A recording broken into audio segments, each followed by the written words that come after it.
Alright, hello everybody, welcome to Fateseal MTG. I am Crex, your host, and today we are playing version 4.2.1 of Lantern Control.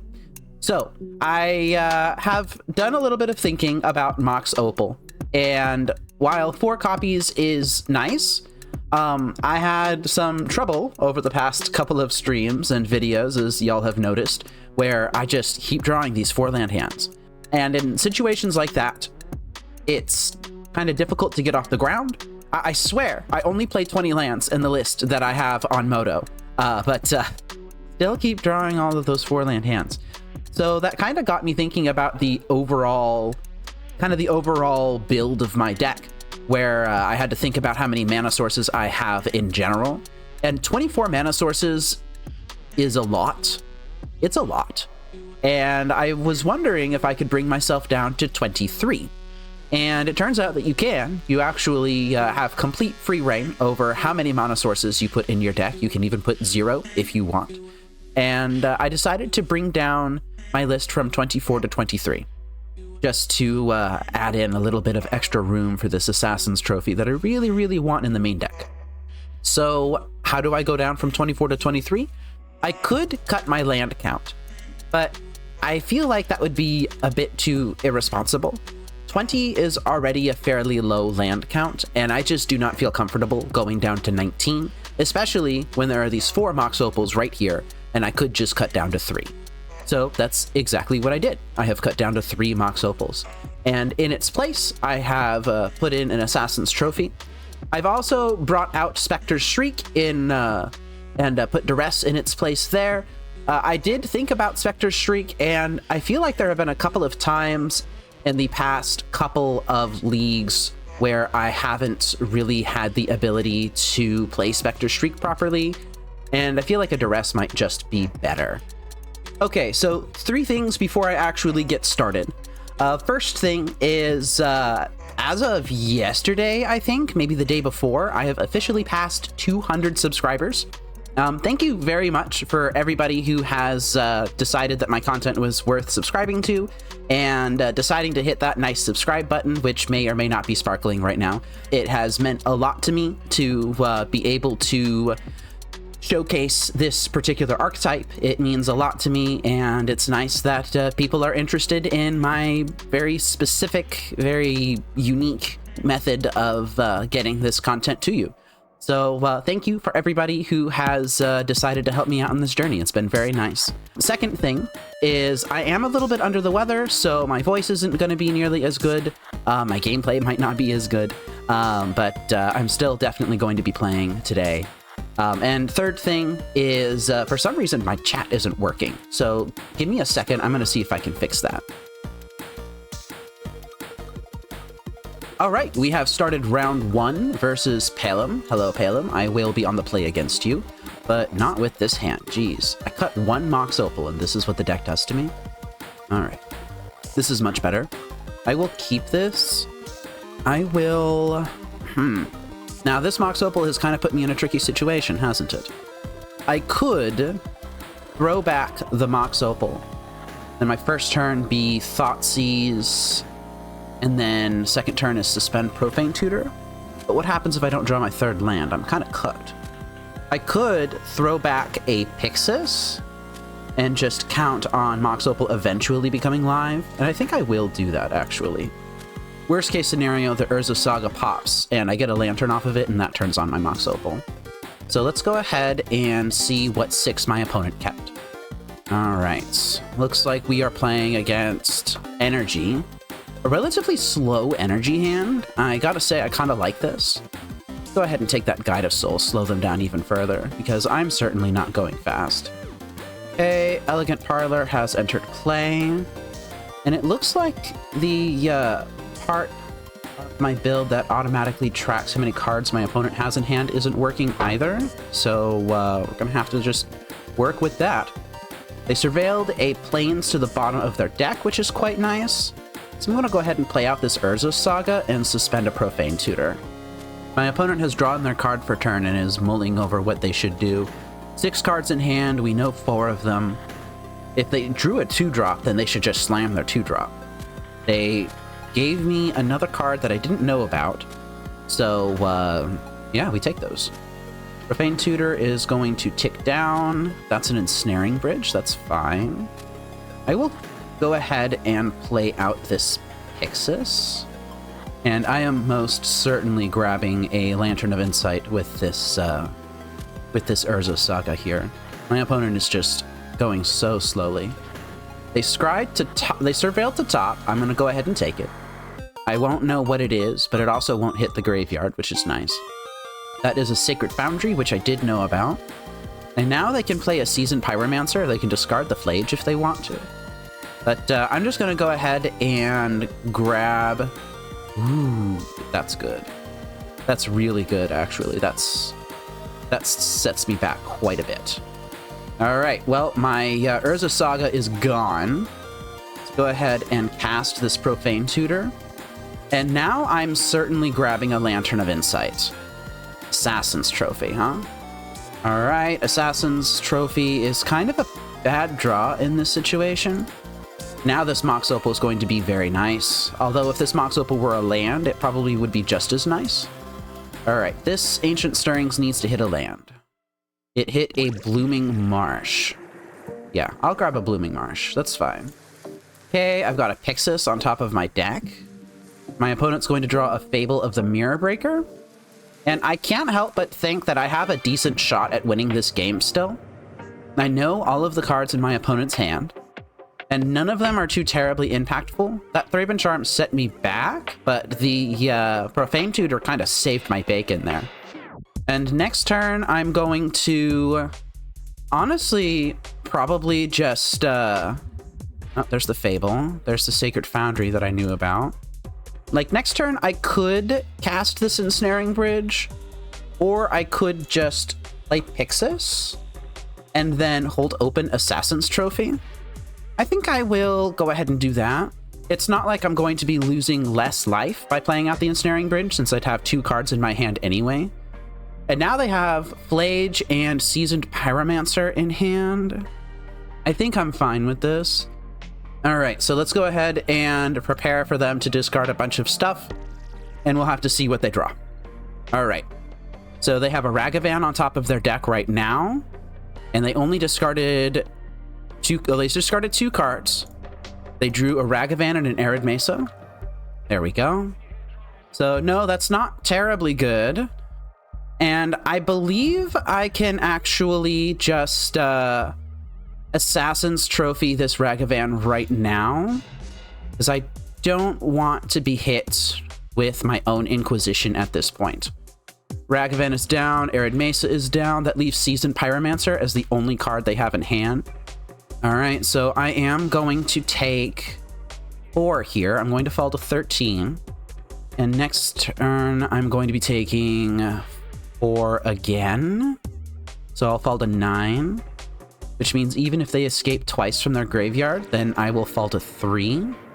That should give me plenty of time to do the things that I need to do. Oh, but they're going to be drawing into another Ocelot Pride here, huh? Do I actually want them doing that? Because they play out the Ocelot Pride, and they just make a ton of tokens. But if I hit a 0 on the top of my deck, or a land, then I fall to no cards in hand and Ensnaring Bridge in play. I think that's a risk I'm willing to take. I would need a 0 or a land in the top 5 of my deck. Like half of my deck, that's a pretty good chance. That's a pretty damn good chance. And this Ocelot Pride doesn't actually cause any harm otherwise. So I will allow them to do that. Ocelot Pride and Guide of Souls. Okay, that's fine. And that Felia doesn't actually do anything unless it attacks. I'm just super slow rolling this. And Guide of Souls has hit. So they elected to play out the Guide of Souls. Oh, and they have the treasure, right? So they can play their whole hand here. I'm going to yield to end step. And I will dig myself into a land here. Definitely don't want them having that Goblin Bombardment. Okay. Let's just go ahead and F6. Okay, so now they have 1, 2, 3, 4, 5, 6, 7, 8, 9, 10. Yeah, I need a 0 drop now. That is a 0 drop. All right, let's go ahead and cast that. and play out Ensnaring Bridge. And this game is locked. That's a Ragavan. I'm not even going to bother tracking their hand anymore. It just doesn't matter. Okay. Now they can create copies of things using this reflection of Kiki-Jiki, which means that they can start copying their seasoned pyromancers. So I do actually need an answer to this. I think I might start digging for one. They're going to go ahead and escape their Flage here. I'm going to fall to 7 doing that. Oh, I'm going to fall to 10 first, and then I might fall to 7. So the question is, do I want to use this Fomori Vault and, quote-unquote, eventually get an answer using Fomori Vault? Or do I just want to directly dig for an answer to this? If I use Fomori Vault, then this turn I play Fomori Vault, and I have the mana to activate it, but not the card. The next turn, I pop Mishra's Bauble. I hope to draw 2 cards. One of those would have to be either a land or an opal. I think I can afford to draw the Fomori Vault and see what's on top of my deck. And I will do that. That means that they need to not have... That means I need to fade 1 more draw if I do it like this. I think that's fine. That's a duress. All right. So now I need to fade 1 draw from this reflection of Kiki-Jiki, and then hopefully find an answer to the reflection of Kiki-Jiki basically immediately. All right, that is a Felia. So they have a Ragavan and a Felia in hand. The long and short of it is they just need to find an answer. Felia is fine. Ragavan is fine. And this Ajani is actually a really interesting thing as well, because if they draw this Ajani, then I need to keep them off of ways to kill their own creatures, which are Galvanic Blasts, Thraben Charms. Goblin Bombardment would auto-kill me anyway. So the game's definitely not over. Not as nearly as much as I thought it was in the beginning. And it's specifically because of this reflection of Kiki-Jiki here.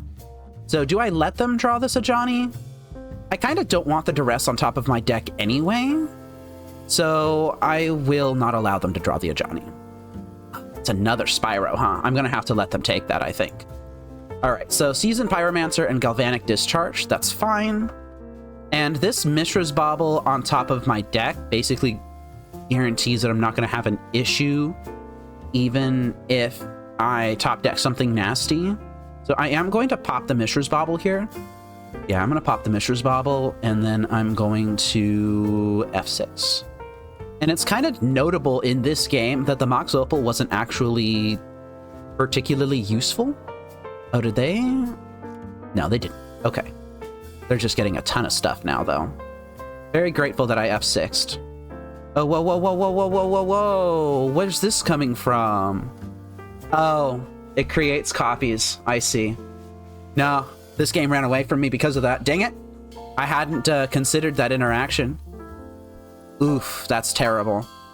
All right, so now I actually need to hit this, because I'm pretty sure they just discarded Seasoned Pyromancer and Galvanic Discharge, and they hit a Goblin Bombardment, and that's just going to auto-kill me here. So they've got an Arid Mesa on top of their deck here. Jeez, I hadn't even considered that interaction between Fable of the Mirror Breaker and Ocelot Pride. That's a really good interaction. Well, there's a time to learn about everything. They decided to discard the Arena of Glory and Goblin Bombardment, and they drew into a land and a Guide of Souls, I think? Alright, so now I actually don't know what's in their hand. I know it's a Guide of Souls, and I'm pretty sure it's an Arid Mesa, but I'm not 100% sold on that. I need a Pithing Needle for Reflection now. That is a Pyxis, which is not a Pithing Needle. So this Fomori Vault is going to have to hit a 1-drop. Oh, that means that I need to play out this Urza Saga, actually, and I should keep up my Blooming Marsh in case I don't hit anything good. Oh, Lord, this is gotten out of hand. Out of hand, I say. All right, and the lag is back. That is a Grafdigger's Cage. Yeah, I'll take a Grafdigger's Cage. All right. Let's go ahead and cast that. Okay, and let's hope that we don't die this turn, I guess. My opponent has decided to discard the Goblin Bombardment that would have just straight up won them the game. I don't know why they did that. Flooded Strand. So their hand is now Guide of Souls, I believe. Definitely Flooded Strand and possibly an Arid Mesa, maybe not. But they still have plenty more outs. Really relying on this Fomori Vault to dig me out of this. Come on, Fomori Vault, you can do it. Let's see what my opponent does here. Stone Cold nothing, huh? Well, worst case scenario, this Urza Saga is going to find a, I think I see what they're trying to do. But I don't think that it's going to work. I think they're trying to hold open Reflection in response to me doing something. I have 2 Pyxis, so I'm not typically terribly worried about that. I can also, oh, they just let it go. Okay. They just let it go. Now this Ajani is going to cause problems. It's whenever a cat dies, and this sacrifices. So they can just make a copy of a cat and then have it sacrifice. That being said, this Urza Saga is going to pop at some point, so I think I'm okay with this. Now, Fomori Vault is going to dig 1 deeper than this Ancient Stirrings is, actually. And I have my land drop still. I think I'm going to discard this. All right. And yeah, the lag is still here, which is unfortunate. Wow, still nothing, huh? Okay, just gonna grab that Urza Saga. Play it as my land for turn, and these will represent the Pithing Needles that I need, apparently. Still barely holding on to dear life in this game. Oh, this isn't optional. That's why. I see. It's not optional. So they had to discard the Goblin Bombardment. I thought it was discard up to 2 cards. But nope, it's not. It's discard 2 cards. Okay, so we're gonna have to see just exactly what happens here. Holding on by the skin of our teeth here, man. This is a lot. And this could be taken at any second by a Static Prison that's just in the right spot at the right time. Okay, so let's see what they get. They're gonna get an Ajani and a Flooded Strand. And what did they discard? They discarded a Flooded Strand and an Arid Mesa, so I was right about that count. They're going to draw a Flage, which I'm just going to have to be okay with. At least the Grafdigger's Cage is keeping them from escaping stuff. That Ajani had to come down. Oh, no, I think I just die right now because they use the Flage to kill a cat token. And then it flips, and then it just domes me for like 50. Let's see if they see the line. Yeah, I should have seen that coming. That was my own damn fault right there. All they have to do is point this in the right spot and then hit me for 0. Still haven't chosen their target. What are they targeting? Yeah, they're targeting a cat token. They know what they're doing. Okay. Well, that was unfortunate, I think. I could have probably dug myself out of that if I hadn't let them draw the Flage, but I was just thinking, oh yeah, it's fine. But it wasn't fine. It definitely wasn't fine. I either needed to take the Ajani or I needed to take the Flage, but I let them have both, and that was not okay. Wow, the board is so big that it's scrolling? I don't think I've seen that before. Oh well. So let's go ahead and begin sideboarding. Dear God. All right, the update has hit. I don't know if I need my stuff that big. Maybe let's try it like that, I guess? I don't know. What's my sideboard guide for this say? I don't remember. I know the 3 Thoughtseizes for the 3 Meathook Massacres is a pretty clean swap right there. Is the Duress any good? What does Duress hit? It hits Thraben Charm, it hits Static Prison, maybe a Stony Silence. I don't think that that's good enough. And Profane Tutor's a bit slow. I think I'm going to bring in my Nature's Claims for the Stony Silence, for the Goblin Bombardment, for the Reflection of Kiki Jiki. Okay. I would like to play first. Yeah, I'll keep this. All right, and I am going to lead on a discard spell here. Okay, gonna just take that. Oh Lord. All right. Wrath of the Skies is just game over. I think I can fight through a single Static Prison, but I don't think I can fight through Wrath. Wrath of the Skies would kill all their own stuff as well, but still. All right, Ragavan is down. That's unfortunate. Okay, I have a Stirrings. I think I'm going to cast a Mishra's Bauble first. And I think I will play my Ancient Stirrings without playing my land drop first.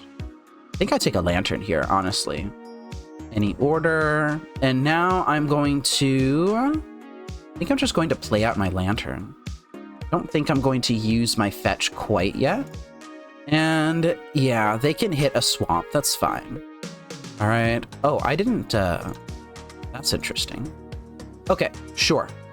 Oh, did I just clear out their entire hand? Here, give me a second. Yeah, I took this. They played this. They played that. And now they have a Johnny Nakado Pariah in hand. Okay, fix that problem. They're going to hit me with Ragavan. I don't think I'm going to win this, honestly. They're going to hit the swamp, which is fine. That Static Prison in hand is a problem. Let me just read Static Prison real quick. Exile target non-land permanent and opponent controls until Static Prison leaves the battlefield. Okay, so if I hit this in response to its trigger, then it doesn't ever actually give make the permanent leave the battlefield. All right, Arid Marsh Flats is out of the picture, and I think they just hit me with a Johnny, right? Maybe they'll do a Fable of the Mirror Breaker instead. Yep, they hit me with a Fable. Okay, that's fine. Okay, I'm going to start off with this Ancient Stirrings. Oh, I really would have loved to draw that Nature's Claim, though. That would have been nice. Do I want land number 3, or do I want an additional Lantern? I think I will take the Lantern. Oh, and Snaring Bridge is on top of my deck? Oh, that's actually not terrible, because I can just pop this Mishra's Bauble. All right. And now it's not going to get exiled. Oh, Pithing Needle, are you kidding me? Okay, they've got Ocelot Pride on top of their deck right now. And they drew it, discarding the plains. And I am going to fetch here. I'm going to fetch my Surveil land. Not that I could fetch the basic swamp anyway because they exiled it. I will keep that on top. But it's nice that I had the option. Oh, I have another one underneath of it, huh? That is an Ajani Nakado Pariah. Yeah, I definitely don't think I'm winning this. Arid Mesa is down, which means they still have Static Prison, Ocelot Pride, and an Unknown. I want something better than a tapped land right now. Okay, that's good. Pithing Needle.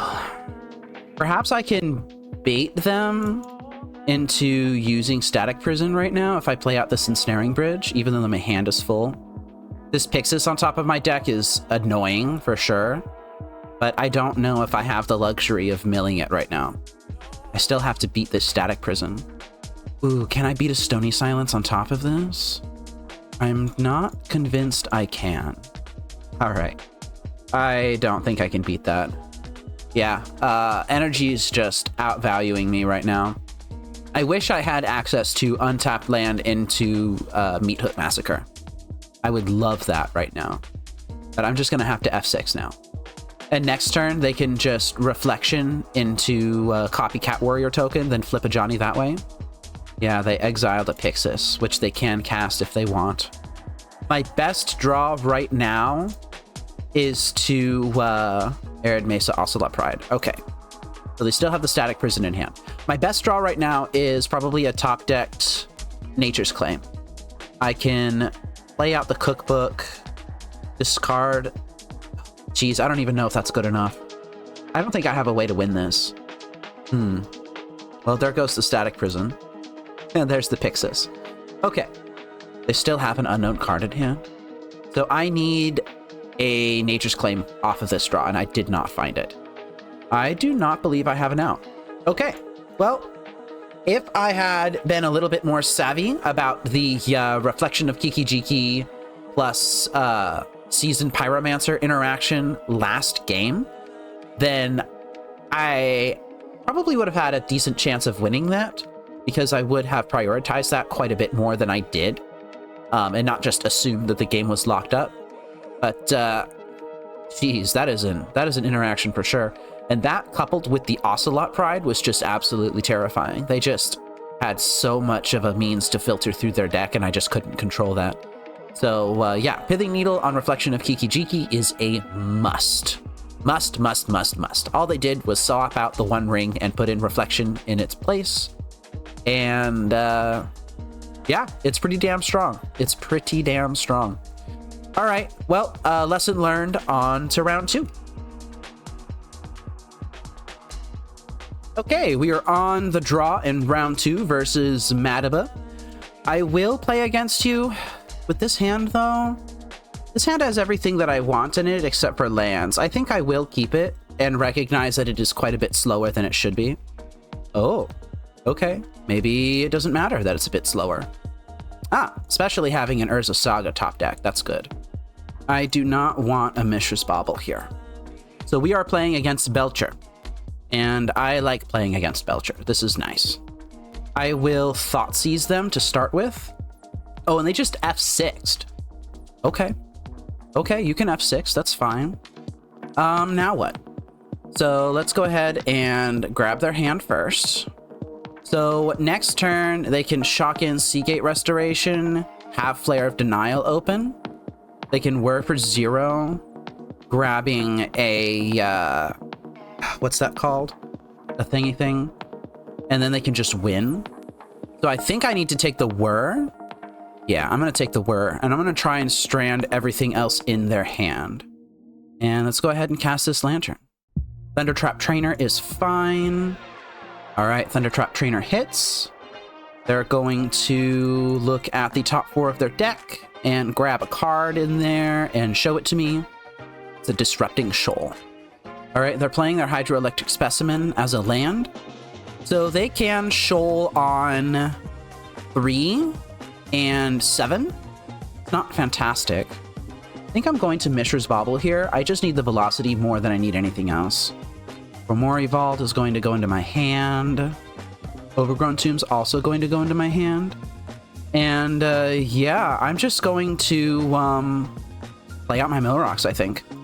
If I find a Pithing Needle off of this, then that's going to make my life quite a bit easier. Notably, I'm going to need to rely on an Urza Saga creature token to survive the creature beats that they will lay down here in a second. I'm probably not going to resolve this Ensnaring Bridge. Yeah, I'll take a Pyxis here, I guess. That's good, and any order is fine. All right, and let's just go ahead and play out our Milrocks. Pyxis and Shredder will come down. And then Urza Saga is going to pop, and it's going to give me Pithing Needle, or honestly probably just straight up for Charbelcher, because I left one stranded in their hand. Ooh, they flared my Pyxis. Yeah, that's fine. I'll take that. How about second Pyxis? So they can still shoal for 3 or 7 or 2 now that they're going to draw this Philagi Archaeologist. They played out their Seagate Restoration, and they're just going to cast a Goblin Charbelcher here. Okay, that's fine. I'm going to exile their Archaeologist here. Okay, and this is fine. I think here I'm just going to try and start killing them. Don't think I need to wait around. Let's go ahead and grab a Pithing Needle for that Goblin Charbelcher. Okay, that's fine. Now Blooming Marsh and Codex Shredder are going to come down. Okay, and they're going to have a Jwari Disruption, which is more or less completely useless. And now Philagi Archaeologist needs to hit something damn good here. Oh, but I have an Inquisition on top of my deck, so it doesn't matter that much. Okay, they milled Lotus Bloom, and Tameshi. Yeah, that just doesn't matter. What did they return? Lotus Bloom? And they just immediately suspended it? Okay. This Inquisition is going to hit their Tameshi in hand. Let's go ahead and mill that Sink into Stupor. All right, that's fine. And I'm just not even going to bother playing the Ensnaring Bridge, honestly. Yep, Tameshi is out of here. Okay, let's go ahead and swing out. All right. Yeah, this game is probably wrapped up, but still, it's not guaranteed for sure. I just need to keep my opponent off of answers to this construct, mostly answers to the Pithing Needle. So they can draw all the counter magic that they want. I don't really care about that. They can draw all the creatures they want. Those are basically just cantrips. Interesting. Yeah, this is fine. I'm just going to go ahead and play this out as a land. And I will actually cycle this Ensnaring Bridge into something nice now.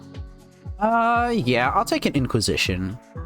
And I suppose I will Inquisition them now. It doesn't matter that much. Take that Disrupting Shoal. Although maybe it would have been better to take the Hydroelectric Specimen there. I don't know how much it matters. I am going to use this Urza Saga to just pump out a bunch more constructs, though. Alright. And I'm going to have 0 here.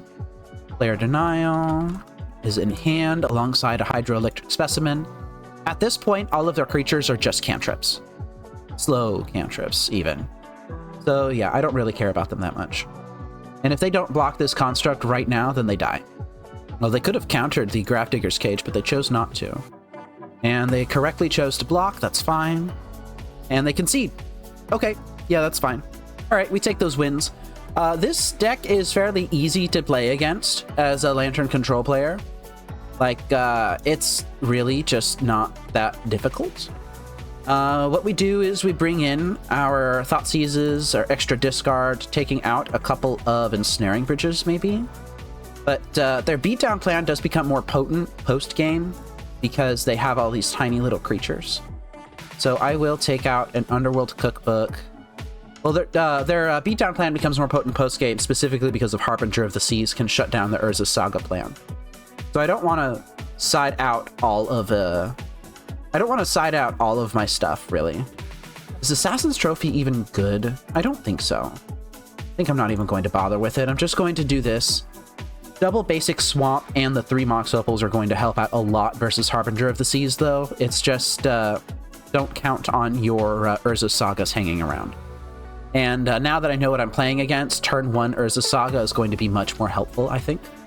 This is a good hand. I'll keep this. And forget what I said about turn 1 Urza Saga. This is a turn 2 Urza Saga hand. Wow. Yeah, turn 2 Urza Saga, definitely. And I will Duress first, because I want to save that Thoughtseize for a potential Harbinger of the Seas. Huh. So that's their game plan, huh?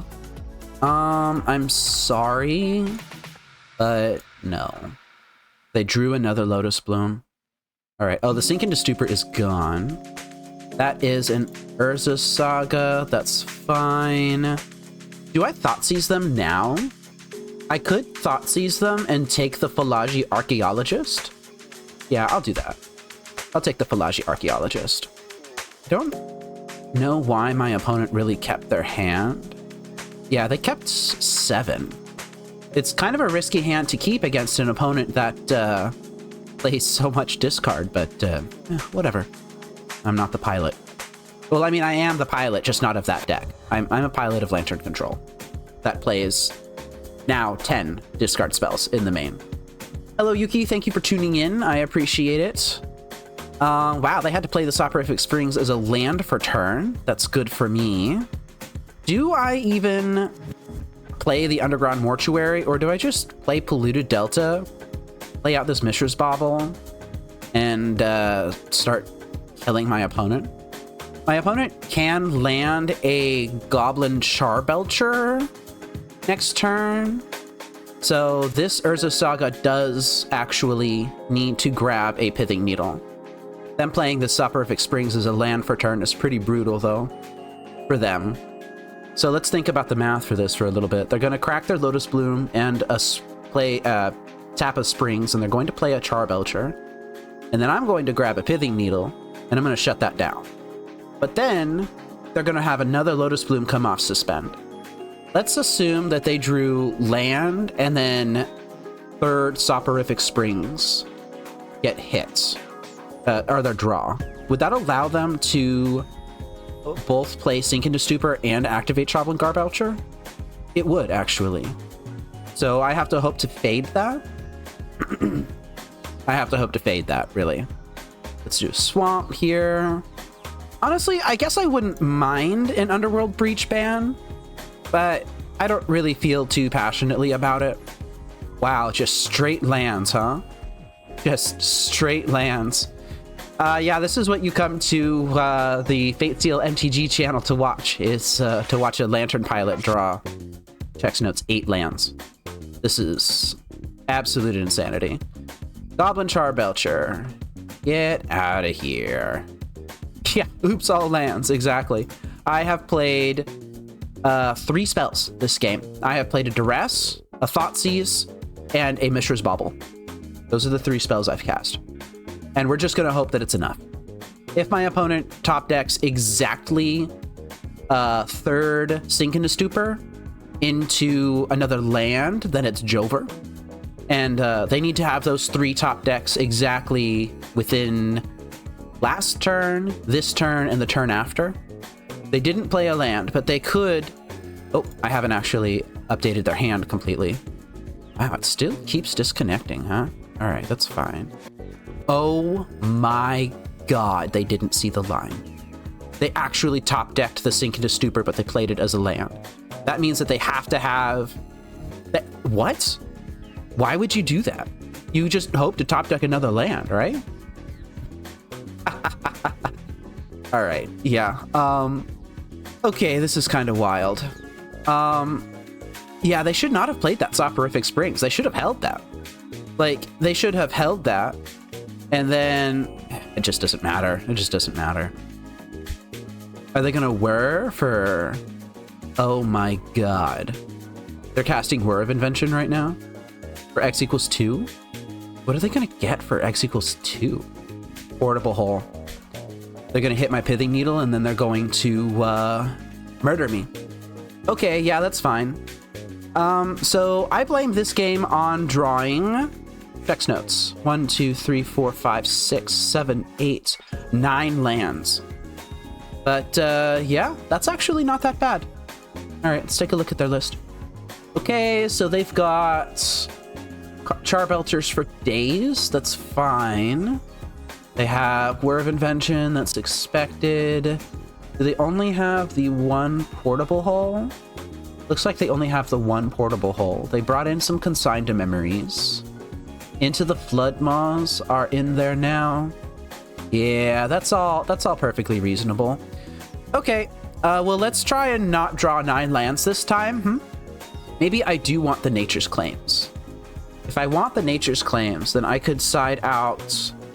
I don't think I want to side out Profane Tutor, though. What do I side out? I don't want to side out Opals, because Opals are huge for me beating Harbinger of the Seas. I think I'm going to side out the Extirpates. No, I don't think I need to... I don't think I should side out Millrocks. That would leave me with only 4 Millrocks. I think I'm going to side out the Extirpates. Extirpate is just an I win button against things like Sink into Stupor, but they have more outs than just Sink into Stupor. So I think I'm going to do that. I will be on the play. Oh my god, it doesn't have 6 lands in it. Oh, this is fantastic. Oh, I'm going to keep this. Keep. And I am going to lead on Lantern here. I don't care what anyone says. I'm leading on Lantern. They don't have a turn 1 play that's going to murder me. Honestly, going to the LGS and playing Modern is a pretty good way to celebrate, I think. I think that's a good plan. And they have a Lotus Bloom in exile. Mycosynth Gardens is in my hand now. I have an Urza Saga in play. I'm gonna play a Mishra's Bauble here, I guess. And I'm going to Inquisition my opponent now. And they did reveal their hand. Okay, so what does this hand tell me? I don't think that I have a chance of keeping them off of mana. They have 24 lands in their build. They only have this in there right now. So how do I attack this hand? I could take them off the Bayene Veil, but then they just play Hydroelectric Specimen into Philagi Archaeologist, and then they have Flare of Denial open. I don't think that's the correct play. I could take the Flood Maw. If I take the Flood Maw, then that means that they have to use Archaeologist to dig for another answer to the Pithing Needle that's going to pop out of this Urza Saga. They would also need to hit all of their land drops. Oh, they don't even have a Belcher in hand. But they already have another answer to a Pithing Needle in the form of Whir of Invention for Portable Hole. Although I could just have multiple answers. Tameshi would pop off once that Lotus Bloom hits. So that means that whatever they do, they're going to definitely be able to do, and that would slow them down by quite a bit. That would also make killing them with Urza Saga constructs more attractive. What I really want is another discard spell. If I had a second discard spell, then what would I take? I'm still sick. My head is foggy. This is not good. This is a pretty damn good hand. If they didn't have a land on top, then this would be very easy for me to do. I just take the Bayene Veil and just call it a day. Yeah, that Flare of Denial is going to interfere with whatever I want to do anyway, so I need to count on only having one discard spell resolve here. I don't know what to do. Yeah, I just don't know what to do here. I think I am gonna agree with you, Yuki. I think I'm gonna hit the Tameshi and just try to slow them down. And I am going to cast a Mishra's Bauble here, and I'm going to pop this one that's in play. I'm just gonna try and cycle through my deck. So Tameshi is gone. All right. Pelagi Archaeologist does not hit creatures. And I'm just gonna F6 here. Yeah, I'm not feeling particularly good about this. Like, I usually feel much better about this matchup. But the fact that my opponent has a Lotus Bloom on exile, that sucks. Like, even if this Hydroelectric Specimen wasn't an untapped land, then I might have just taken the Bayene Veil. But, no. As it stands now, I'm not even convinced that I need to be making an Urza Saga construct. I might just want to fire off a Stirrings and just go for as many Pithing Needles as I can possibly find. I'm not sure that was lag. I think that might have been my opponent just being slow. All right, so I'm gonna draw this Ancient Stirrings, and they're gonna draw this Hydroelectric Specimen. Yeah, they had another one on top. No, I am gonna pop this Mishra's Bauble though. Pelagi Archaeologist. Oh my god. All right, so Sink into Stupor is in their hand now. Yeah, I'm not gonna lie, this is looking pretty damn bad. This is looking pretty damn bad. Okay, that's a Lantern of Insight. Do I make a creature here? All right, so what does my opponent have access to? They have a Bayene Veil, which is a land. They have a Sink into Stupor, which is another land. So they could just turn 4, Wear of Invention for Charbelcher, and then turn 5, they can Flood Maw my Pithing Needle and win. I think I need to dig. I don't think I need to be creating creatures right now. The Pyxis? Oh, Thoughtseize. I really would love that Thoughtseize, you know. Would love to have that Thoughtseize. But alas, it's a bit too late for that. All right, let's go ahead and dig again. At this point, the Pithing Needles are going to have to be the method of getting rid of stuff out of their hand. I think I'm going to take the Shredder. Could actually just take an Urza Saga here. Oop, can I not? Oh, I have to do that. No, I think I'm going to take the Shredder. I'm going to try and dig myself into more stuff. Inquisition of Kozilek is a really good top deck. I'm going to play out that Shredder now. Do I even want them drawing another Flare of Denial? Like, I'm not even sure at this point, right? Flare of Denial would at the very least cost them mana. Okay, I'll take Flare of Denial. Yeah, glad they didn't draw that Consign. And we have a game on our hands here. If I just draw running discard spells, that's probably the best case scenario for me. Yeah, running discard spells would be nice. If this Lantern was a discard spell, I'd be super happy. Right now, they have 2 Flare of Denials, only one of which they can cast for free. They're playing the Soporific Springs as a land for turn this turn. That's huge. That is huge. Okay, so that means that they can whir for 0. That accomplishes stone cold nothing. I'm going to take that Consign to memory. Harbinger of the Seas is too... Is it too late? I don't actually know if it's too late or not. I don't think I create a construct here. Actually, let me think about this. Oh, they have an Into the Floodmaw in hand. But if they use that on a construct, I think that would actually be really good for me. And given how they tapped, they actually cannot... But I had to grab an Overgrown Tomb instead of a basic Swamp last turn. I don't think I want this Harbinger hitting anyway, which means that I don't think I need the construct. Let me mill my opponent and But I don't think I need to mill them, because I need to hope that they cast Whir of Invention and just get a bunch of mana for no reason. If they do that, then that would suck for them.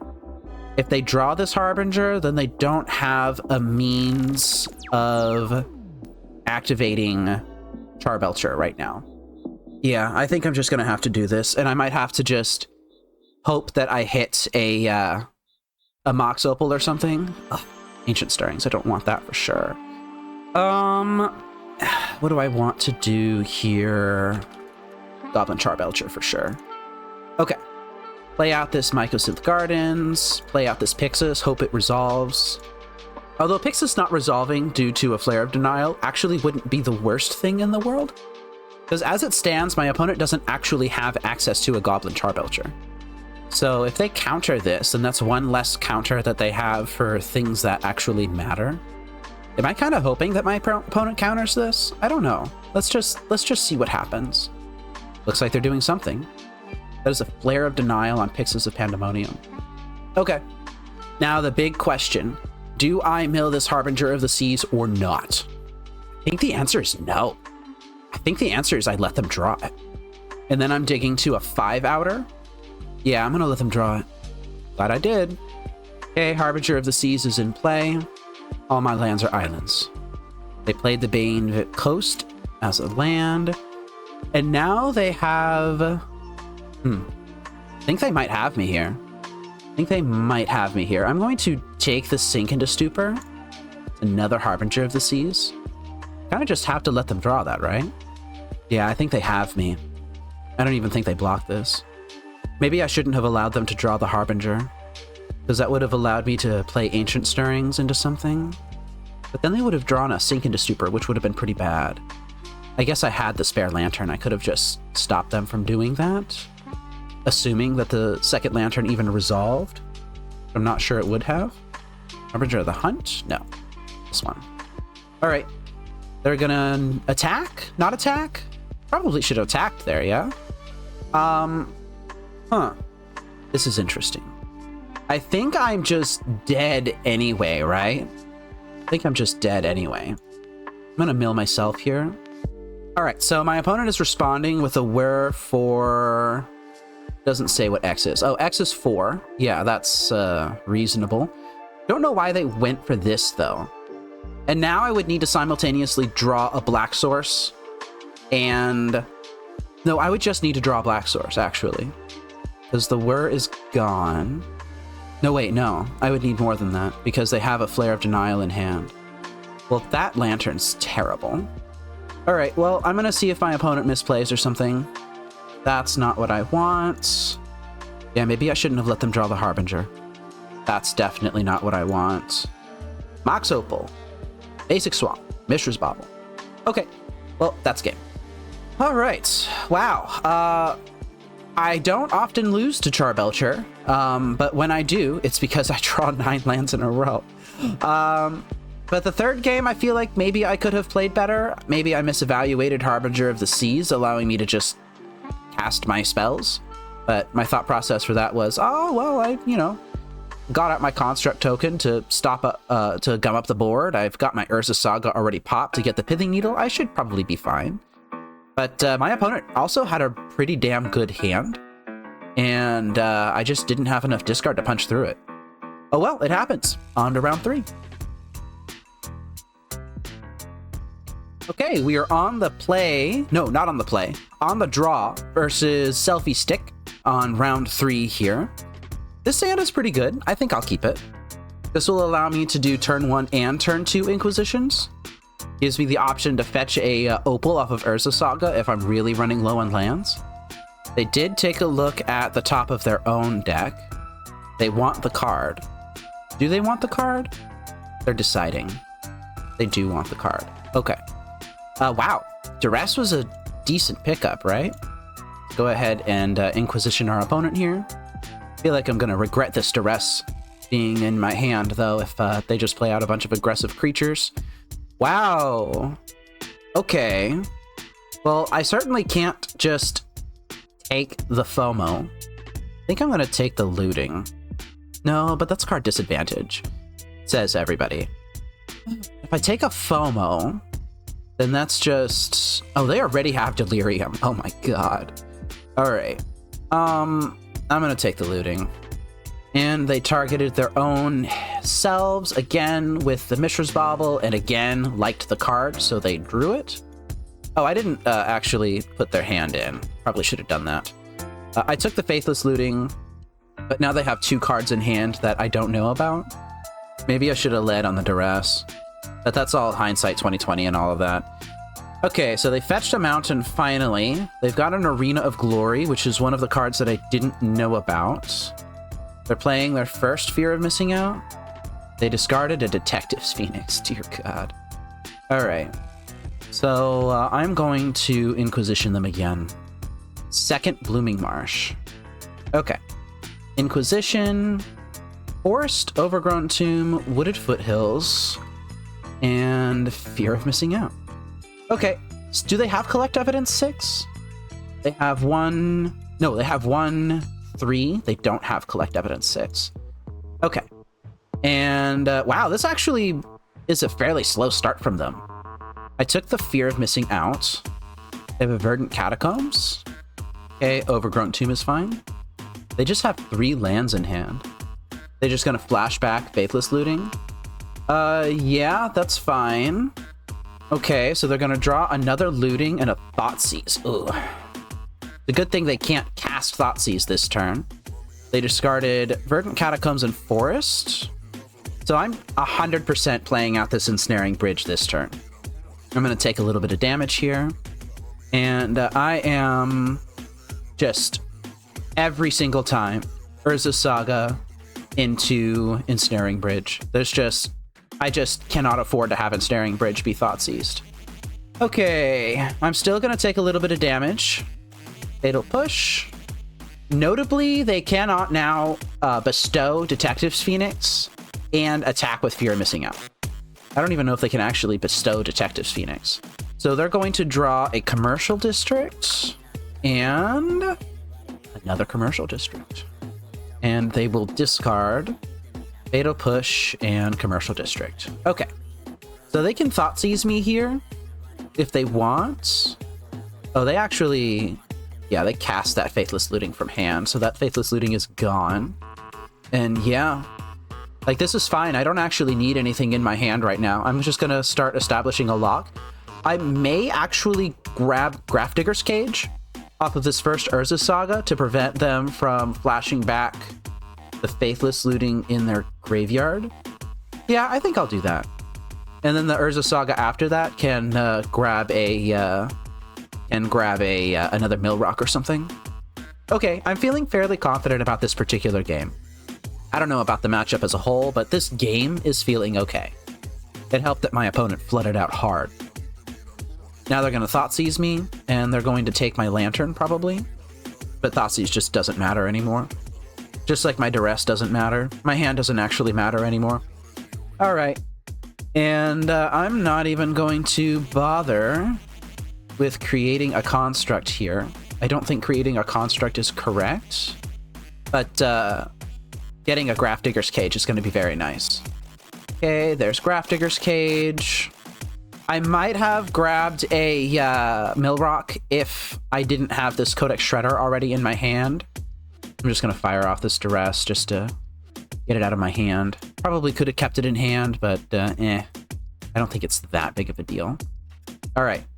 Game's not locked yet, but it's getting close to there. Oh, and they just concede the game. Okay, we take those. I kind of do like how Moto updated and added the can't attack and can't be countered and things like that. The little modifiers are now over the text box in this little nice transparent thing. It's kind of nice. I like this. I like this a lot. I think it's a nice upgrade. All right, let's go ahead and start sideboarding. So this is a Jund Delirium deck. I'm sure to be expecting meltdowns. I think Extirpates are attractive. Duress less so. Thoughtseize maybe is good. Yeah, I think I don't want to sideboard too heavily. I might take out the Underworld Cookbook, but Underworld Cookbook is my way of gaining life. And I'm kind of would want ways to gain life, right? I don't know. I'm going to have to think about this. Give me a second. I took a look at a list, and it seems like they don't have a lot of reach, so I am going to side out the Underworld Cookbook. I think I'm also going to side out a Pithing Needle. And yeah, I think that this is okay. Just bring in a couple of extirpates. Huh. This is a hand. This hand has 2 Mishra's Baubles in it. I think I'll keep it off of the strength of that alone. But this is turn 1 Urza Saga hand. Suddenly, I'm not feeling too terribly confident, though. My opponent can Thoughtseize me here, and that would be pretty bad. Oh, or I could Inquisition them. Interesting. They just F6'd? We're playing Legacy, boys. Casting spells without a land in play. Huh. Okay. Well, I know from experience that this Omnivorous Flytrap is just evil. It's just straight up disgusting. This Witherbloom command is annoying. Non-creature, non-land permanent. So they could hit my Opal with this, and that would shut off my turn 1 Urza Saga. This is also just going to break up my lock later on. Thoughtseize is going to trade with my Extirpate, which I don't really see a use for right now anyway. I think I'm going to take the Witherbloom command, and I'm going to rely on my Urza Saga Construct tokens to carry the day. Do I even activate Mishra's Bauble here? I'm not sure. Or do I just make things that are bigger than what they've got going on? That seems like a nice option. So they're going to Thoughtseize me. They're going to take my Extirpate. That's perfectly fine. And I'm going to have a creature in front of this Nethergoyf by the time they play the Omnivorous Flytrap. Let's read this. I'm going to F0 here. Let's read this real quick. When Omnivorous Flytrap enters or attacks, if you have Delirium, you get 2 +1/+1 counters. If you have Super Delirium, then you double them. All right, so that's going to make my things very big very quickly. Honestly, if I can find an Ensnaring Bridge here, then I think it would be worth it. Ooh, Thoughtseize. Yeah, we keep that. Thoughtseize is an excuse to not play an Urza Saga Construct quite yet. Ooh, that's good too. Okay. So I'm going to Inquisition my opponent here. I'm going to take their Omnivorous Flytrap. And then I'm going to Thoughtseize them. And I'm going to take that Fear of Missing Out. And now I just have to beat another Nethergoyf in combat, which I can definitely do. They're going to get 1 draw before I get a lock established. They have 1 unknown card in hand. It's a Darcy. That flies. So I still definitely need an Ensnaring Bridge. Don't get me wrong, I need an Ensnaring Bridge here. I don't think I crack my Mishra's Bauble looking for one, though. No, that's not necessarily true, because Mox Opal will be turned back on by me getting a Lantern of Insight off this Urza Saga, so I think I will actually pop it. I do not want another Mox Opal. Alright, come on, give me something good here. That is an Inquisition, that's not good. That's an Ensnaring Bridge. That is good. Okay, so now we have the lock established with an Ensnaring Bridge in play, and a Thoughtseize is on top of their deck, which I'm perfectly fine with. Okay, we are in pretty damn good shape now. Thoughtseize for them. Just gonna F0 here. They're probably gonna Surveil away that Verdant Catacombs. They have a Mishra's Bauble now. I don't think I care about a Mishra's Bauble. It's just a slow cantrip. It can put something nice into their graveyard, though. I think that's fine. I think it's probably just fine. Now this Mycosynth Gardens can become a Pyxis, and my lock is quite a bit stronger. Okay, I'm feeling better now. Thoughtseize is gone. See, that's quite a bit more scary. Oh, they're just holding the Bauble, huh? Yeah, I'm gonna exile that with Pyxis here. Ooh, yes, please. All right, now I'm feeling really, really good. And that Thoughtseize can take their Mishra's Bauble next turn. All right, Nethergoyf is in hand. Okay, that's fine. Mishra's Bauble is out. I'm just gonna F0 here. They kept the Verdant Catacombs on top, which is really interesting. I think I'm going to hold this Thoughtseize. I don't think I need to cast it. Are they going to pop the bauble? No, they're not. Yeah, I'm just going to hold the Thoughtseize. I'm going to F6 here. I'm sure this is what all of you feel like right now, watching the stream. Just begging for something to happen. Don't worry, this is how I feel too. All right, has something happened? Oh wait, nope. Still, nothing has happened. Okay. Looks like they're going to build up an arsenal of fetch lands. That's fine with me. I'm not convinced that they have a 1-power attacker in their deck. Arena of Glory is fine. Oh, that's in play now. I don't really want them having a fear of missing out. Just, I guess. I don't really want to draw another Thoughtseize. Like, it's not that big of a deal, but whatever. That's fine. I could use the additional land. Eventually, I can use Fomori Vault to spin this, I can use the Fomori Vault to spin this Thoughtseize into something nice. Kind of want that Extirpate. I kind of don't care if I don't draw it. What would I hit with it? I'd hit a Street Wraith, probably? I have 3 Pyxis in play. So it's not like it's even that important to hit their hate pieces. I kind of just want to take their consistency. Bloodstained Mire's down. And yeah, sure, I'll draw the Extirpate. That's fine. Their stuff still can't attack. Stomping Ground is an okay draw. I think I am going to fire off the Extirpate just to get it out of my hand. It doesn't really matter that much, but I will take their Street Wraith. Let's go ahead and take the Street Wraith. Another Street Wraith. Yeah, that's fine. And their outs are Haywire Mites. Pick Your Poison is awful. I'm not even going to count that as an out. Their outs are Haywire Mite and a Singleton Brotherhood's End, which would completely wreck me. Just an absolute unbeatable Magic card. Like, I cannot win if they draw and cast this. I just can't. I can't win. Do I even care about Surgical Extraction? No, I don't care about Surgical Extraction. All my stuff has been going into exile. Go ahead and play this. And do I even want to spin this Thoughtseize right now? I'm going to draw that Pyxis. I like Pyxis. I like having Pyxis. Yeah, I'm not even going to bother. I can spin the Thoughtseize if they cast Surgical. And now we're going to sit here for 20 minutes and just stare at each other for a while.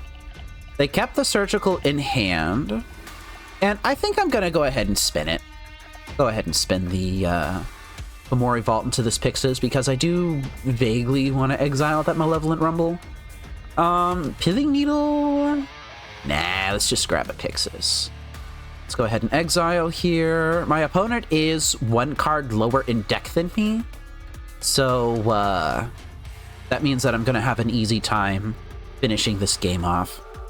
Yeah, that's fine. And now I need to practice with Mox Opal duplicates here. And I need to actually play out my damn Mox Opal after tapping the first one. That's a mistake that I've made before. Don't like making that mistake. And the second mistake that you can make here is keeping the tapped Mox Opal instead of the untapped one, which I'm sure that I've made before. Wait, what? Oh, choose a Mox Opal to keep. Yeah, this one, please. Okay, cast the Pyxis. And yeah, my opponent doesn't have a way to draw at instant speed, but they do have a way to mill at instant speed, which I don't think I really care about. But they are doing the Lord's work here and being extremely patient. There we go. They're just stacking up those fetch lands, man. And I am going to create a construct because I feel like it. When you get to this point in the game, a lot of stuff is just because you feel like it. And that's it. Surgical Extraction on Urza's Saga, huh? Okay. They milled their commercial district. Tisk, tisk. Could have played that out to dig yourself into your one of Brotherhood's End and your one of Haywire Might. Tisk, tisk. I hope y'all understand that this game was over like 6 turns ago, 7 turns ago. Maybe even more than that. Oh, well, I have a counter here. It was over a long time ago. And this is all just kind of posturing at this point. Ooh, I drew a Polluted Delta. What a shame. Guess I'm going to have to spin that Polluted Delta into something. Let's just go ahead and grab another Pyxis here. No. I don't want the Grafdigger's Cage before I want the Codex Shredder. No, I'm going to take the Codex Shredder. Okay. And spin to win. Spin to win. Hey, there's the Grafdigger's Cage. Wow. I took a look at how many cards? 10 cards. That's crazy. That is an insane nutso-butso number of cards. Oh, Surgical Extraction's out of their hand now. Now you choose to pop your Mishra's Bauble. Now you choose to do it. I wonder what's so different about turn 12. Why turn 12? They still can't draw immediately. Yeah, Fomori Vault is doing work here, but I'm kind of already locked up anyway. I'm just kind of activating it just because I can. Like, it took a medium-sized lock and made it into extraordinarily strong lock, which I guess is kind of the point of having Fomori Vault, isn't it? So yeah, I guess Fomori Vault is doing work. And no, you may not have a Malevolent Rumble. I have so many Mill Rocks. You can't have a Faithless Looting either. Gonna exile that face down. You can have a Tarfire. Tarfire's fine. You can't, like, copy it 6 times or whatever. Maybe they're gonna try and fetch again. All right, Tarfire is good. Nethergoyf is fine if they want to draw that. I feel like they might want to use their many fetch lands that they have, and by many I mean 2 fetch lands. They cast the Tarfire, hoping to filter their draw a little more. Arena of Glory is fine. Let's see if they fetch. They are doing their sequencing properly, which is nice. They do fetch here. Do I have a second Ensnaring Bridge in play? No, I don't, actually. It's just the one. This just gives creature +1/+1 counters, and that's it. I'm fine with that. Like, this can just straight up win games on its own on the 3rd turn, the turn you cast it, especially if you use Arena of Glory to haste it out. But besides that, like, in this particular board state, it just does nothing. Yeah, you've got an Omnivorous Flytrap. They're going to cast their Flytrap here. We've definitely reached the point in the game where even though my opponent is taking actions and running down their clock, none of it is actually relevant, which is, I guess, kind of the point of playing this deck, is that nothing anyone does is relevant anymore. You just happen to be the one that, you know, is in control of the lock and doesn't mill out first. That's basically it. Do I want to get rid of this Fear of Missing Out? Do I care? I mean, I have all of these Pyxis. I may as well use some of them. Dreams of Steel and Oil? That mean I would lose my Grafdigger's Cage? No, I would lose my Ensnaring Bridge, because I'm going to play out that Grafdigger's Cage. Yeah, that's fine. None of this matters. All right, turn 14. Maybe we should do something fun and see how long we can keep this game going. That would be fun, right? That's what people do for fun. And I actually don't care if they keep this Malevolent Rumble on top of their deck. Like, I have more Mill Rocks than they have outs. Because right now they have... Yeah, they kept it on top. Alright, so they successfully exiled my Mox Opal out of my graveyard, which, as you can see, has done a ton of work here. Definitely needed that Mox Opal in my graveyard because I'm just playing, like, Underworld Breach or something. So, yeah. Oh, there goes the Haywire Mite. Actually, I said I want to keep this game going for as long as possible, not for as small as possible. So I am going to draw this Polluted Delta, and I'm going to play it. I mean, they very could have 7 outs right after another. Perhaps I counted their outs incorrectly when I extirpated their Street Wraiths out of their deck. That's entirely possible. Maybe they've got, I don't know, like 3 Haywire Mites and 19 Pick Your Poisons or something. Yeah, I don't even care about this Pick Your Poison. You can have it. I'm gonna do what? I'm gonna sack my Mox Opal to it, I guess? Maybe a spare Lantern? I'll get rid of the Mox Opal. Sacrifice is an artifact of their choice. I would like to choose what artifact I sacrifice, thank you. Go ahead and play Lantern number 3. And yeah, I don't care. I got 10 minutes to their 7. Maybe, just maybe, we'll win this match by timing them out. How about that? Just maybe we'll win by timing them out. I don't even remember what they have in their hand. Probably some sort of useless cardboard that I don't care about. Like Pick Your Poison. As much fun as it is right now to make the longest game possible. Oh, come on! I was going for a turn 40 win, and you took that from me. How inconsiderate. Very vaguely considerate. Anyway, as much fun as it would have been to literally win by countering a Revel in Riches on turn 40, then would have made for the video editing to take a little bit longer, I guess. So, thank you. On to round 4. All right, we've started round 4 versus Kix. Hi, Kix. I will be on the draw against you. You've mulliganed to 6. Kix mulligans to 6. Do I mulligan as well? Nah, I'm gonna keep it. Probably shouldn't keep this. I probably should not keep this. But maybe I'll get lucky and Double Ensnaring Bridge will actually be relevant. Cephalid Coliseum? Oh, God. Oh, I'm playing against Dredge. Okay, that's better. Am I playing against Dredge? Yeah, I'm playing against Dredge. Wow, they just hit 3 Dredgers. All right, sure. Well, I guess Inquisition doesn't really even matter anymore. It could matter. I'll go ahead and cast it. I could take an Enabler out of their hand. Or they could just have this. Yeah, that's something that, yeah, that's a hand that you can have that I have to choose something with this Inquisition now. Dear God, I wish I had a, what's that card? The card that I just cut. I wish I had it. The one that exiled something out of their hand and then it exiled something out of my hand. I'm not taking the Conflagrate. It's your Conflagrate. I'm taking the Dark Blast. All right. Now they're going to Dredge, and my life is going to suck. They can flashback Otherworldly Gaze now. Yeah. Thanks, Dosmer. Spectre's Shriek. That's the card I wanted. Oh my God. Oh my God. Oh my God. Thug.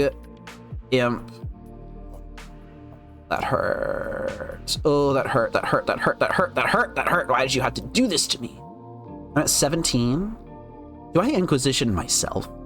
Like, genuinely, do I Inquisition myself? I'm gonna play out this Lantern before I fetch.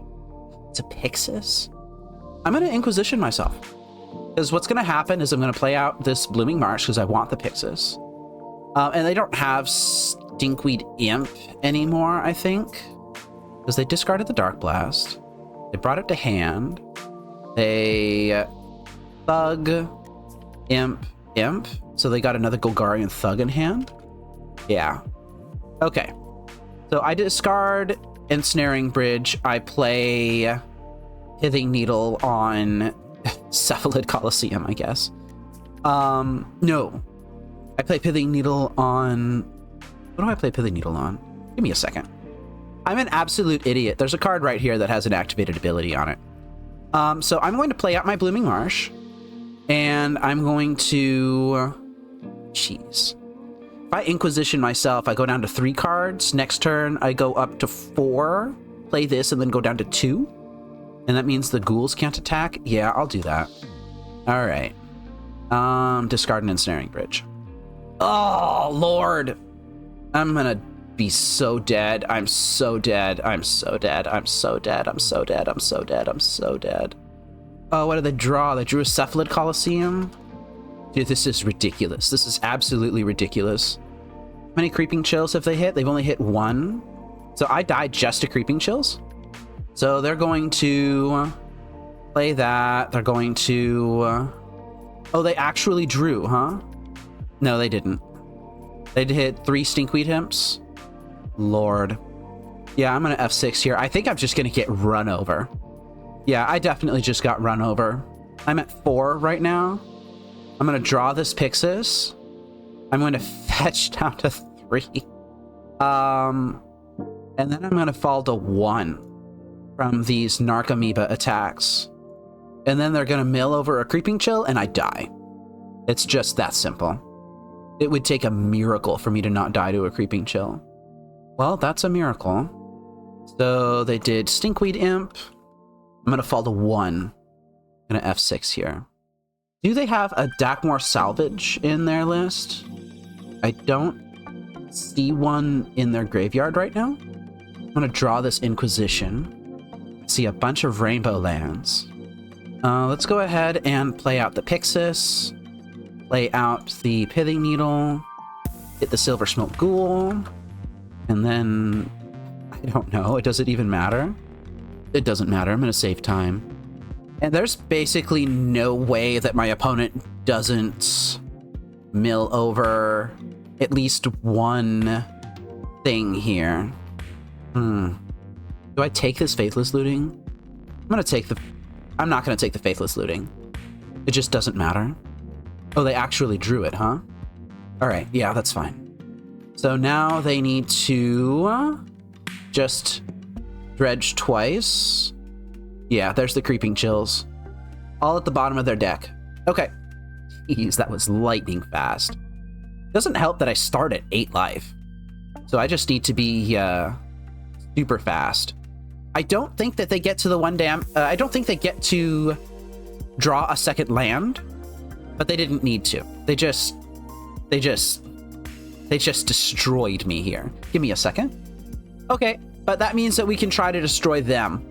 Extirpates. Get in the deck. Meathook Massacre? I don't think so. I don't think Meathook Massacre is good here. The cards that are good, Duress is good. Thoughtseize, not so much. Pretty much the only card that I would want to Thoughtseize is, I don't know, a removal spell, I guess. Yeah, I'm just gonna do it like that. I don't think that Pithing Needles are particularly strong. I think I'm going to side out one of them. And then what? Is Profane Tutor just too slow? Profane Tutor might be too slow. Assassin's Trophy is a Stone Rain. This is correct. But is Stone Rain really where you want to be versus them? They can just throw their entire graveyard into play without it. Without lands, basically. Just by doing slow dredging. It would help out a lot, though. Maybe I just side out some discard. I don't know how I feel about these Assassin's Trophies. Maybe I take out an Assassin's Trophy and bring in Thoughtseizes. I'm gonna try that. I would like to be on the play this time, thank you. Alright. What does this hand do? This hand desperately wants a third land. I'm gonna keep it. It super desperately wants a third land. Oh. Or second land. Yeah, there it is. Okay. Yeah, that's fine. Stinkweed Imp. And hopefully my opponent kept a super proactive... Oh, that's fine. Well, that means that my extirpates are now dead draws. Worse than dead draws. I can't get them out of my hand ever. Alright, Polluted Delta. Find me a basic swamp here, please. Ensnaring Bridge number 2. We like to see that. Narcomoeba's on top of their deck. They're just going to do a fair Faithless Looting here. Double red? Meltdown? Cathartic Reunion? Okay, so they discarded a Stinkweed Imp. Let's take a very close look at their graveyard here, because they're going to do a decent chunk of dredging. So Stinkweed Imp. Oh geez, this is so hard to tell what actually happened. So Stinkweed Imp, and then what did they draw? I actually don't know what they drew. Give me a second. Give me just a second. Yeah, I'm not sure what they drew. I think it might have been a Creeping Chill, but I'm not sure. I'm just gonna leave that blank for now. It's a good thing I got these Ensnaring Bridges down quickly, though. I kind of want a discard spell to check their hand, but I don't think I'm going to find one fairly quickly. I'm going to take a little bit of damage from this Narcomoeba, but I don't think it's going to matter that much. Ensnaring Bridge number 2 is going to be a very good draw. Okay. My opponent does not have any means of dredging right now. I think they have double Stinkweed in hand. They're going to cast an Otherworldly Gaze from hand. Okay, that's fine. Cephalid Coliseum, huh? Yeah, you got it. They drew the Cephalid Coliseum and played it as a land for turn. And now they're going to dredge again. Narcomoeba's on top of their deck right now. Stinkweed Imp. They don't have any dredgers. What did they draw? think they might have drawn another Cephalid Coliseum. Maybe a Creeping Chill? I'm not sure, though. Their hand changes so quickly, it's not even funny. I would rather not take any more hits from this Narcomoeba. How many Creeping Chills have they hit? They've hit 2. There's a third one on top of their deck, so I'm going to fall to 6. I think I can... Actually, no, I don't want to. I don't want to. I'm going to draw this Blooming Marsh. I'm going to be responsible. I'm going to play my Lantern of Insight. And I'm going to sit here and I'm going to wait and I'm going to see what happens. It's so hard to keep track of their hand with all the dredging going on. I think they're going to return a Stinkweed Imp to hand. Yeah, they did. Okay. This Underworld Cookbook is going to be a huge boon for me. I think I'm going to crack my Mishra's Baubles. I think I'm going to crack both of them. Oh, Lord. Here we go again. Here we go again. All right, so what are they going to do? They have 2 Stinkweed Imps in their graveyard. Stinkweed Imp, and Golgari Thug. And what are they going to discard? They discarded 3 Stinkweed Imps. All right, so I think I still haven't seen 3 cards in their hand. And I am going to pop both of these baubles. Even worst case scenario, if I hit 2 lands under this Underworld Cookbook, I can still play one of them and then discard the other one. So I'm still going to be set. These Silver Smoke Ghouls, man. And I'm going to just pop these Mishra's Baubles now. And I'm going to F6. I said, and I'm going to F6. I don't know if it took my F6 or not. I'm just not going to risk it. I don't want to F6 through my own turn. Okay. Cookbook. Duress. That's a good hit. And Polluted Delta. All right, so this gives me the ability to play all of my cards and pop the card I discard, the food I create with the Underworld Cookbook to gain some life. All right, so I'm going to take that. All right, so that's fine. Let's go ahead and play this out. And I'm not fully convinced that my opponent has outs. Just going to create a food token here, and I'm going to gain some life. I think my opponent has to just use reach from here on out. Okay, so they're going to return the amalgams. I do still pretty desperately want a mill rock here, I think. Just in case they have like some sort of artifact destruction in their sideboard that they just haven't found in the top 50 cards of their deck. But they're continuing to mill things. Life from the Loam is now in their hand. Okay, Life from the Loam is in their hand. I don't see a Boseiju. Dude, this game has been an absolute crapshoot. They would have to remove double Ensnaring Bridge here. I think from here on out, I just discard whatever I draw to this Underworld Cookbook.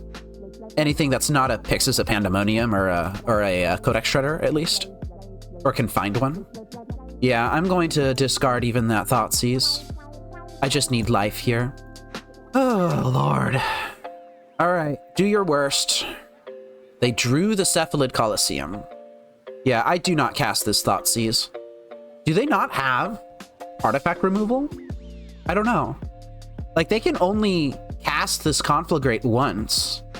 And even if they had multiple Conflagrates, they have to discard cards for each one. So I think this Underworld Cookbook is actually going to outpace that.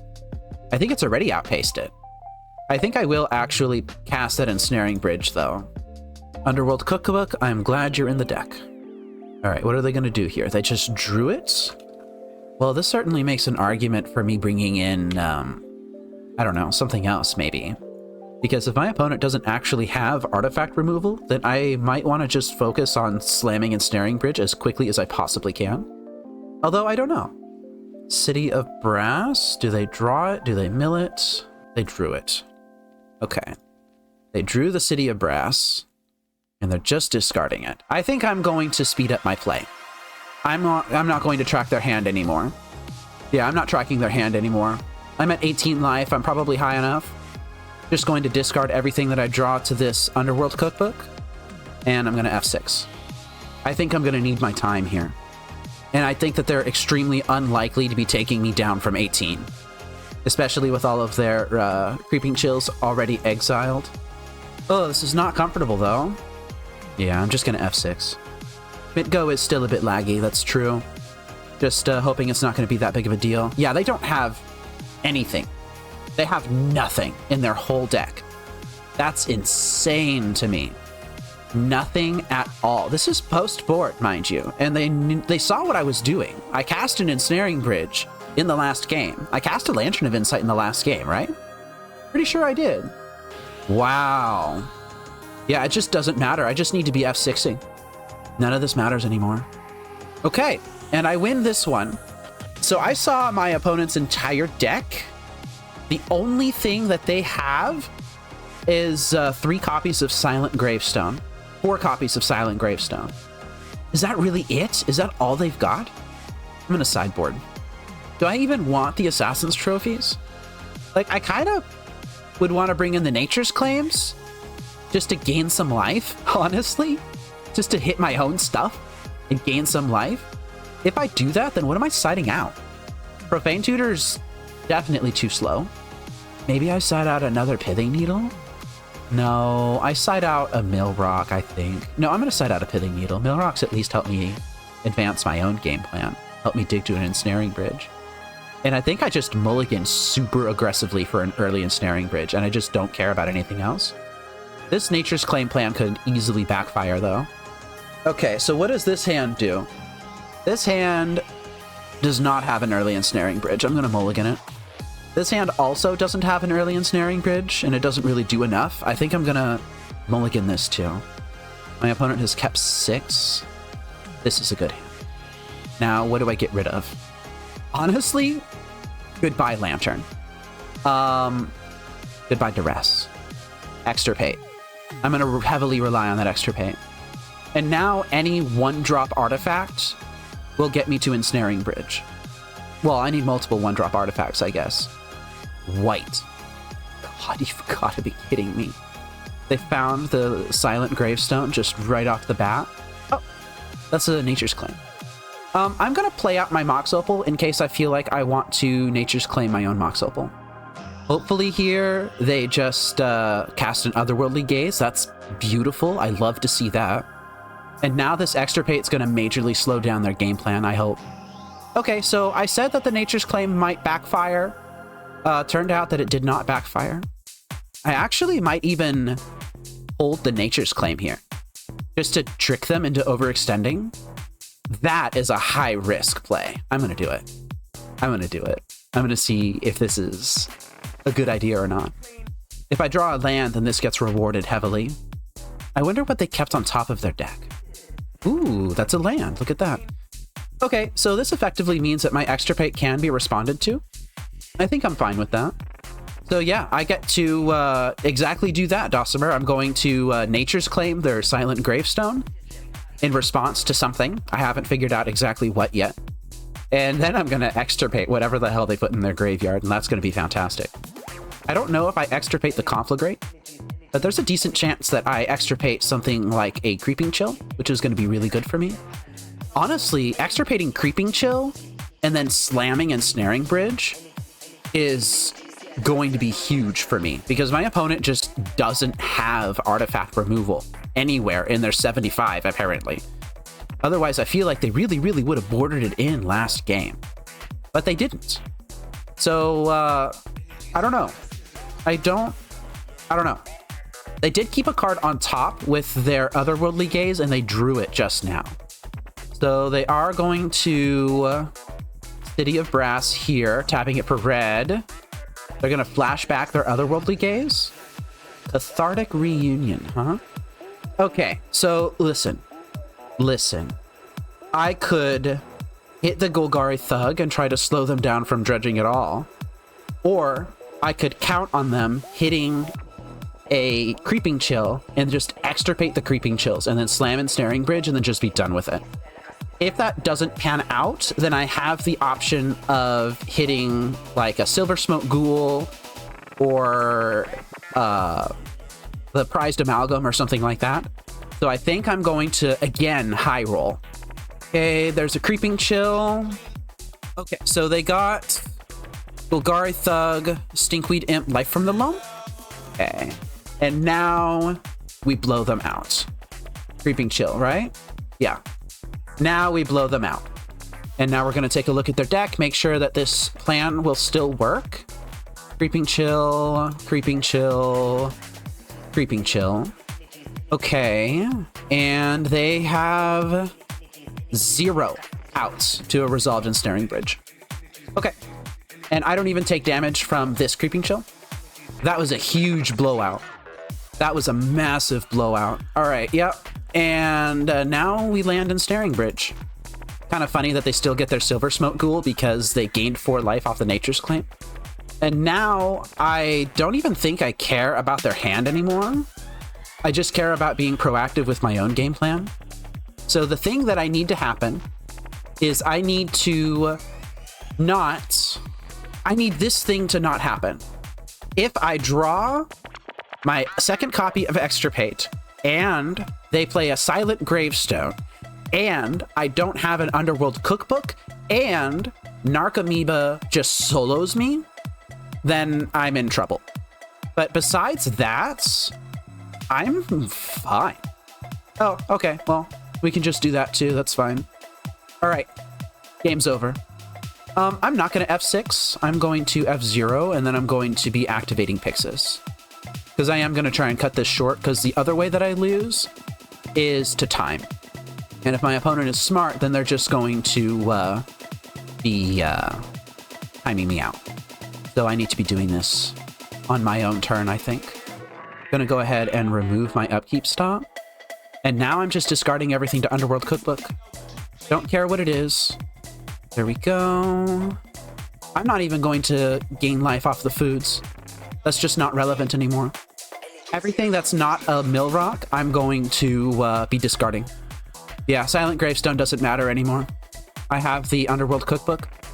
If it's not a mill rock, I discard it. If it is a mill rock, I play it, and then I use it to aggressively exile or mill my opponent's deck. That's a mill rock. Let's go ahead and play it. And we're going to save targets. And then we're going to F6. And F6 again. Silent Gravestone's actually helping me out because it means that this Codex Shredder requires 1 less click to activate. There we go. There we go. And there we go. The Underworld Cookbook was a welcome top deck, but not a necessary one. Dude, what a crapshoot this game was. What an absolute dog shit crapshoot. I don't need this Urza Saga. It's just going to cost me clock. Okay. And F6. F6. F6. F6. F6. F6. F6. F6. F6, F6, and I'm actually gonna cheese this a little bit and see if I can win right now. If this Ancient Stirrings finds a mill rock, which it didn't, then I could have just won right then. No, actually I couldn't have. All right, that was kind of a pointless exercise then. I gotta go through one more turn here. One more turn. All right. Now the game is over. Okay, well, that is, I don't know why you revealed your hand. Your hand was irrelevant. I saw your entire deck. So the lesson we learned here, little boys and girls, is put artifact removal in the sideboard of your dredge deck. Yeah, even something like an Ancient Grudge would be nice. Little hidden tech from back in the day. But yeah, thanks for the match, and thanks for the win. I'll go ahead and boot up round 5. All right, well, that was a fun round 4. We're finally on the play versus Geyser. Hi, Geyser. For round 5, we've got an amazing opening hand. I'll keep this. And I will stay in line with existing best practices and fire off an Inquisition on turn 1, actually. Holy crap. Wow. This is a hand of Magic the Gathering cards. This is absolutely wild, is what this is. So I would need to keep this hand under control. I would need to find a Pithing Needle for Agatha's Soul Cauldron and a Grafdigger's Cage for this guy and this guy. Or I could just take the Agatha's Soul Cauldron and hope to find a Grafdigger's Cage anyway, because I'm going to need one. I think I'm going to do that. Wow, I thought my hand was good. Yeah, your hand is much better. That's a good hand, opponent. That is a very good hand. There could have been an argument for Mishra's Bobbling there, honestly, on my opponent. And they're gonna Zenith for 0, grab their Dryad Arbor. All right, I'm going to Stirrings, see what I hit. I hit a Mox Opal, which would allow me to Stirrings again. I have the Ensnaring Bridge in hand already. Yeah, I think I'll take the Mox Opal. I think that's fine. Okay, Mox Opal, Mishra's Bauble, Lantern of Insights. What the hell is this? From your graveyard to the battlefield, huh? That's another Grafdigger's Cage sort of thing. Really digging for that Grafdigger's Cage, not finding it. I gotta go for the Urza Saga, even though it's a bit slow. And I think I will actually pop this Mishra's Bauble at some point here. Tyvar, huh? Tyvar, Jubilant Brawler, I think? Windswept Heath is down. There's one unknown card in my opponent's hand. Alright, Eladamri. That is down. I pretty desperately need a Grafdigger's Cage. I don't know if Urza Saga is going to be fast enough. It's another Ensnaring Bridge. At least I can go Hellbent this turn. I don't know if I want to go Hellbent this turn, but I can go Hellbent this turn. Alright, you may cast creature spells from the top of your library. Jeez, dude. Elvish Mystic. They have another Green Sun Zenith. So they get this turn and all of next turn. That is a Verdant Catacombs. I knew about that. So this turn and all of next turn to do whatever the hell they want. That is a Llanowar Elves that they cast off the top of their deck, I think. Yeah, that was cast off the top of their deck. They could get a Green Sun Zenith for X equals 2 and just absolutely stuff me here with a main board Collector Oof. Don't think they need to do that, though. Creature card with mana value 2 or less from the graveyard to the battlefield? That's kind of risky, don't you think? All right, let's see what they hit. They whiffed. All right, so that's down. A Wirewood Symbiote as their last unknown card. Well, now I get to Inquisition that, Zenith out of their hand. Yeah. Okay. And now I can either cast this Ensnaring Bridge, or I can make a blocker. I think I'm just going to cast the Ensnaring Bridge, insulate myself against like a Haywire Might. I nearly have my opponent under control here. Very nearly. Very, very nearly.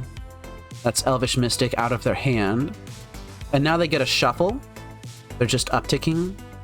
All right, and this Urza Saga is going to pop now. I am going to create a construct here, just in case. And I'm going to grab a Grafdigger's Cage. There it is. And that shuts off this Green Sun Zenith on top of their library. It shuts off the Eladamri, and it shuts off the Tyvar. Okay, that's fine. Go right ahead. I don't even know what they searched for, but it didn't work. And they conceded. Okay, yeah, we take those. We heckin' take those. We take those, we take those, we take those, we take those. Grafdigger's Cage, right on time. Wait, what? Oh, come on. Don't concede from the match like that. That's not fair. Boo! Boo! Boo! At least make me lose the next 2 games. All right, whatever. Honestly, I'm still kind of sick and I don't want to play Magic anymore. So we love all of our wins equally, but we do not love all of our opponents equally.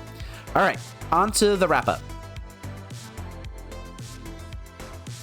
Okay, so what did I think of the deck? It's still performing well, I think. If I had, played a little bit better, maybe hadn't had this brain fog in my head, then maybe I would be okay. But I feel like I'm making a lot of excuses over the past several leagues. Maybe I'm just a bad pilot. I never claimed to be a good Lantern Control player. I claim to be an old Lantern Control player. I've been playing this deck off and on for over 10 years now. But that does not translate to deck skill. And I may have a very pretty stream layout, and that does not translate to deck skill. Being good at the deck translates to being good at the deck. That's really the only metric that you can have. It doesn't matter if you're a pro player or not. It just matters if you get the reps in. It matters if you know what you're doing. And I still very much don't know what I'm doing in a lot of situations. I feel like I need a lot more practice before I can claim to be a deck expert.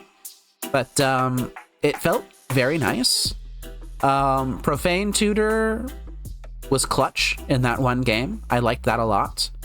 I didn't really feel the loss of the fourth Mox Opal. I think I'm going to continue with this configuration going forward. I think that the mana base felt really nice. And honestly, the Assassin's Trophy wasn't terrible. It's easier to cast with the Mox Opal now, for sure. Just like a lot of things are easier to do with the Opal. But I don't think I'm married to the fourth Mox Opal. I think I can afford to let one go. So that's exactly what I will do going forward. Nature's Claim looked really good. The fact that Nature's Claim can hit your own artifacts makes it much less of a dead draw than it otherwise would be, and I still have yet to be screwed over by having Nature's Claim. So I might just keep those sitting in there. I'll go ahead and probably run something very similar to this back next week when I start up another stream.